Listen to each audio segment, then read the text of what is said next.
নাকি আমার জীবনের সব কাঁটা আর বাধা দূর হয়ে গেল?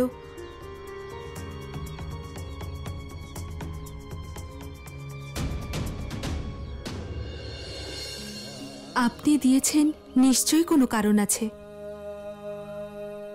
আমি সবসময় এটা নিজের সঙ্গে রাখব।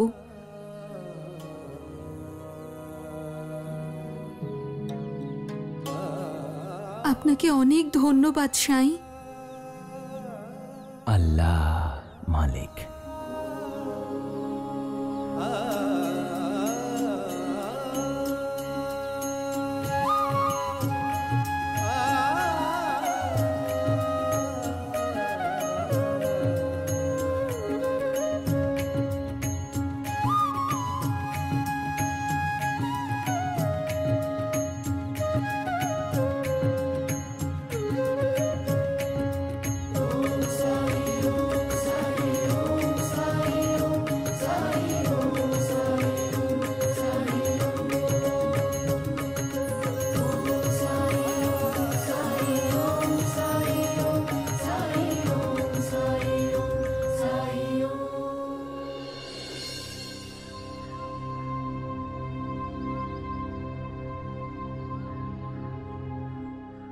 মা, আমি সাইয়ের জন্য খাবার নিয়ে যাচ্ছি।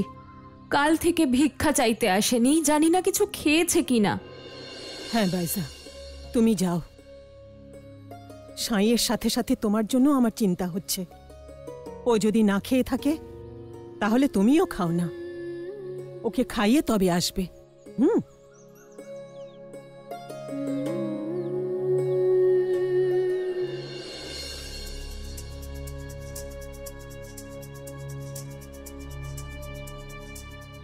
আসুন। প্রণাম সাই। আসার জন্য ধন্যবাদ। আমার সাই ডাকলে আসবো না, এটা তো হতেই পারে না। ভেতরে গিয়ে আরাম করে বসো। আগে নমস্কার দিলাম মশাই, আপনার খুব প্রশংসা করলেন সাই, তাই আমরা সবাই না এসে থাকতে পারলাম না। বস, ভেতরে এসো। দরবারে কি হবে সেটা তো আমি জানি না, শুধু এটুকুই জানি যে আমাদের সাঁই যখন ডেকেছেন তখন আমাদের জন্য ভালো কিছুই হবে। সাইয়ের মতো মানুষ দিলাবর মশাইকে এত সম্মান করেন, ওনার জ্ঞানের এত প্রশংসা করেন, গুণগান করেন, নিশ্চয়ই ওনার মধ্যে কিছু না কিছু ব্যাপার আছে।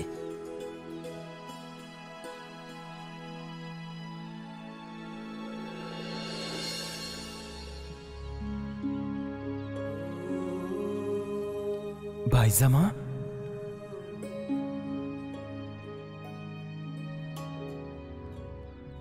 কাল থেকে ভিক্ষা চাইতে আসোনি কেন?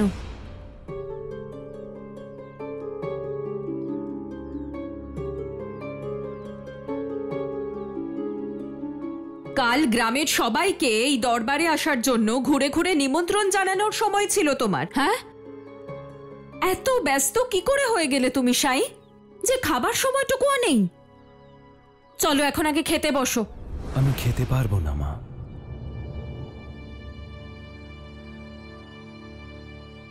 কেন? যারা কাজ করে তারা কি খাবার খায় না? আজ আমি তোমার কোনো কথা শুনবো না। নিজের হাতে তোমাকে খাইয়ে তবে আমি যাব। এই ফকির, হ্যাঁ হ্যাঁ খেয়ে নে, যা, তোকে অনুমতি দিলাম।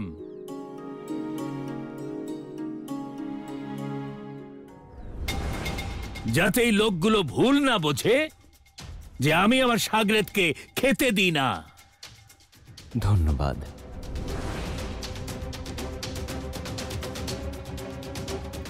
চলো।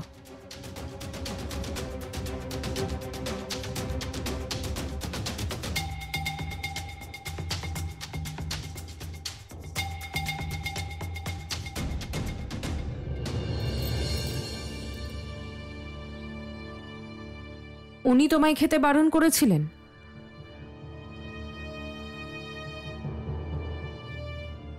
আমি বুঝতে পারছি না সাই, তুমি ওনার কথা কেন শুনছো? যার নিজের সাগরেদরা তাকে ছেড়ে চলে গেছে। সেই জন্যই তো ওনার সাহায্যের প্রয়োজন।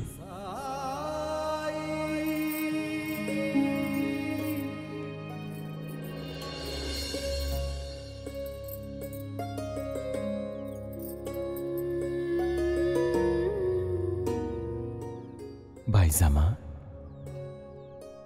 তুমি খেয়েছ? হ্যাঁ। তুমি যেভাবে জানতে পারো যে তোমার ছেলে খায়নি, সেভাবে আমিও জানতে পারি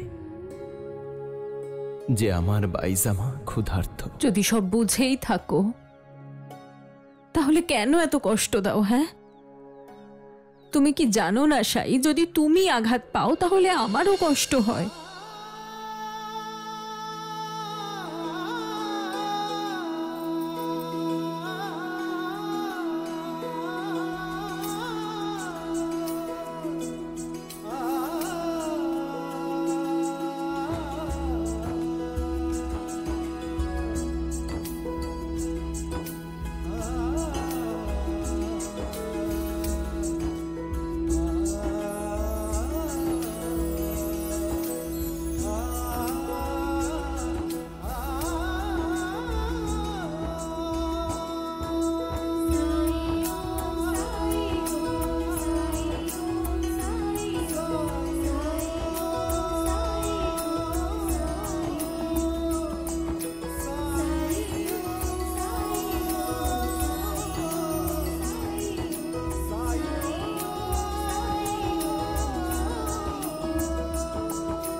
মাঝে মাঝে তুমি এমন কাজ করো, এত রাগ হয় মনে হয় তোমার সাথে আর কথাই বলবো না। কিন্তু কি করব, মা হইতো। কিন্তু তুমিও আমার কথা শুনে রাখো, তুমি যদি না শুধরাও তাহলে এই আজই শেষবার আমি তোমাকে খাইয়ে দিচ্ছি। তুমি যদি সঠিক সময়ে না খাও, না আমি তোমাকে আর খাইয়ে দেব, না আমি কখনো দারু কামাইতে যাব, আর না তোমার সঙ্গে আমি কথা বলবো। বাইজামা, আমার উপর রাগ করার অধিকার তোমার আছে, কিন্তু দারুকামাইয়ের উপর রাগ কেন? তুমি অবশ্যই এখানে আসবে,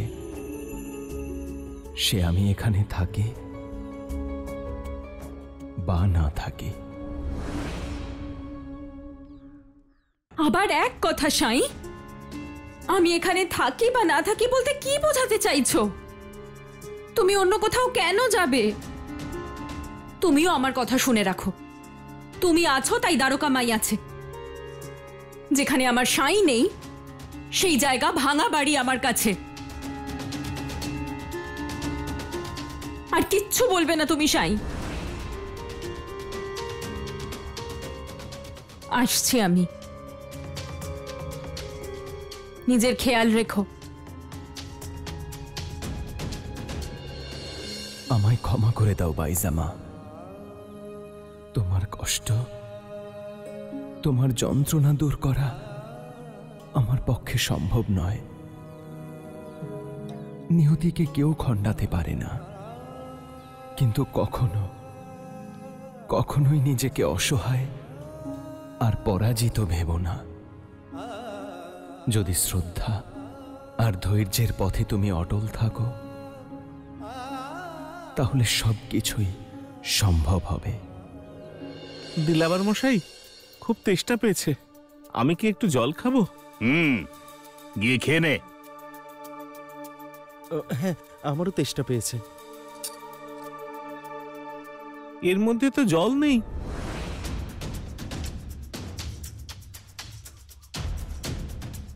এই ফকির,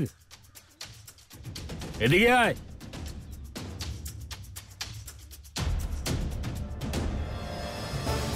এ কি ব্যবস্থা করেছিস তুই? হ্যাঁ, কলসিতে জল রাখার দায়িত্বটা তোর ছিল, ভুলে গেছিস তুই? যা, গিয়ে জল নিয়ে আয়। হ্যাঁ, আনছি। সেই আপনি না, আমি নিয়ে আসছি। এই, ও আমার সাগরেদ, আর অতিথি সৎকারের দায়িত্ব ওর। ও যাবে জল আনতে। এ ফকির, যা জল নিয়ে আয়।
জল ভরার জন্য যে কলসি এনেছিলাম সেটা কোথায় গেল?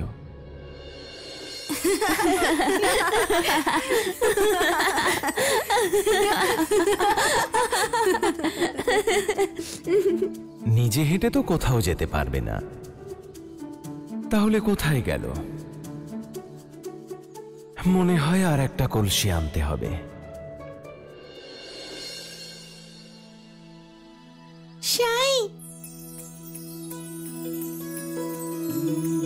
এই নাও তোমার কলসি।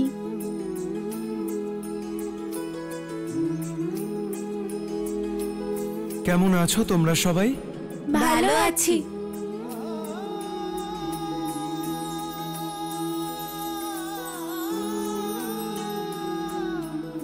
তোমার সাথে সময় কাটানোর সুযোগই পাই না আমরা, আর খেলতেও ভালো লাগে না। তোমরা সকলে একটা কাজ করছো না কেন? আমার সঙ্গে জল ভরতে সাহায্য করো আমায়, খুব মজা পাবে। আমি তো আমার মায়ের সাথে রোজই জল ভরি, কিন্তু কোনো মজাই হয় না। এসো আমার সঙ্গে।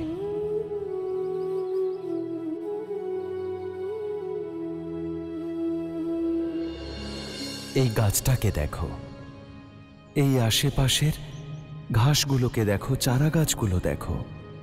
জল না পেয়ে সবাই কেমন শুকিয়ে গেছে। যখন আমরা এদের জল দেব, খুশি হবে। এই ঘাস, এই চারা গাছগুলোর মধ্যে তরতাজা নতুন জীবন আসবে। এসো।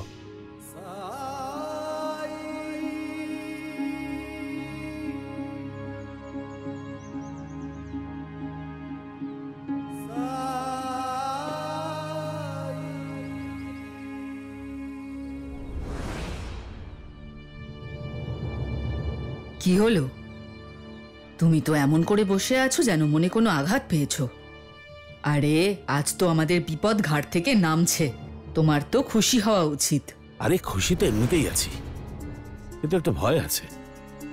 সুলভা নিজের মেয়েকে ছেড়ে এত সহজে মুম্বাই যাবে বলে মনে হয় না। যাবে, নিশ্চয়ই যাবে।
একবার সুলভা এখান থেকে বিদায় হোক, তারপর না ওর গাড়ি থামবে।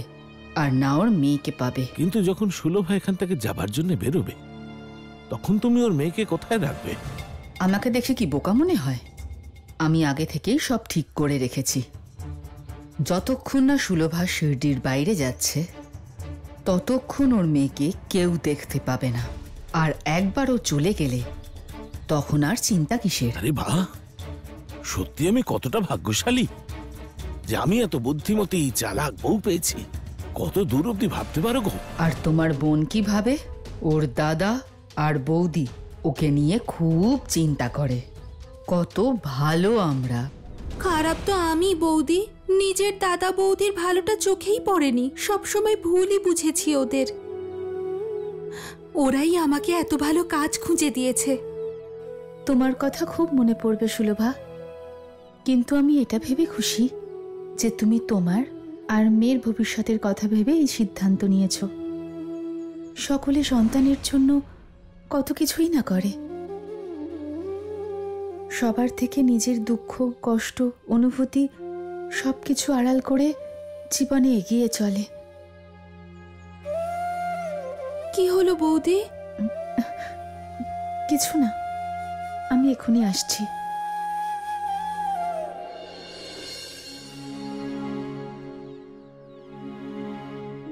তুমি চলে যাচ্ছ, খারাপ লাগছে, তবে ভালো লাগছে এটা ভেবে যে এবার তোমার দুঃখের দিন শেষ হবে। এই, তোমাদের কি গল্প করার জন্য পয়সা দেওয়া হয়? হ্যাঁ, গিয়ে যে যার কাজ করো, তা না হলে দুজনের নামে এই সরকারের কাছে নালিশ করে দেবো। কি হয়েছে?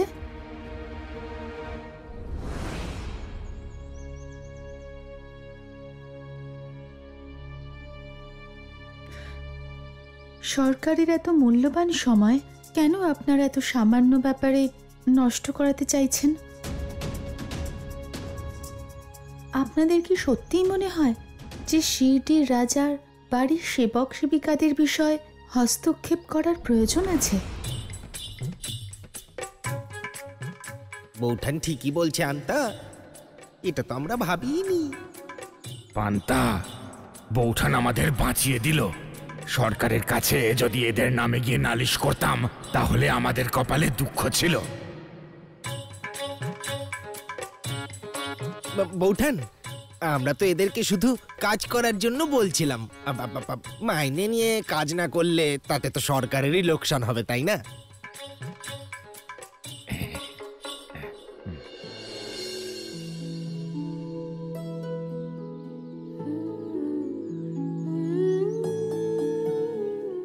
সুলভা, জীবনে সবকিছু নতুন করে শুরু করার সুযোগ সবাই পায় না। এই সুযোগ যেন তোমার জীবনে শান্তি নিয়ে আসে। শুধু একটা কথা মাথায় রেখো, মুম্বাইয়ে সব জিনিসের খুব দাম, সেই কারণে তোমার প্রয়োজনীয় সকল জিনিস এখান থেকেই কিনে নিয়ে যেও। এই নাও, এটা তোমার এই গোটা মাসের বেতন আর কিছু শাড়ি, তোমার কাজে লাগবে।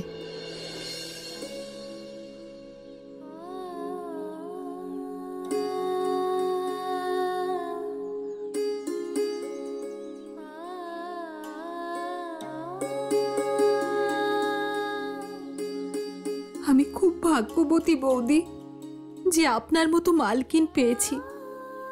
আপনাদের সাহায্যেই তো মনে অনেক আশা নিয়ে এত বছর ধরে জীবনের যুদ্ধ চালিয়ে যাচ্ছি। আর আপনি যা করেছেন তার জন্য কৃতজ্ঞতা জানানোর ভাষা নেই বৌদি। নিজের খেয়াল রেখো। আমি আসছি।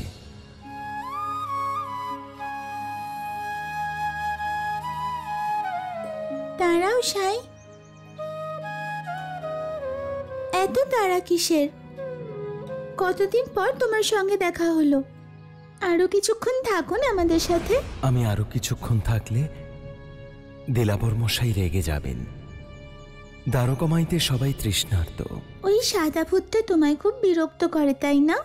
লক্ষ্মী, আমি কতবার বলেছি যে বড়দেরকে অমন বলতে নেই। আর বলবো না, কিন্তু ও কবে যাবে আমাদের দ্বারকামাই ছেড়ে? হয়তো ভগবান তোর প্রার্থনা খুব শিগগিরই শুনবেন।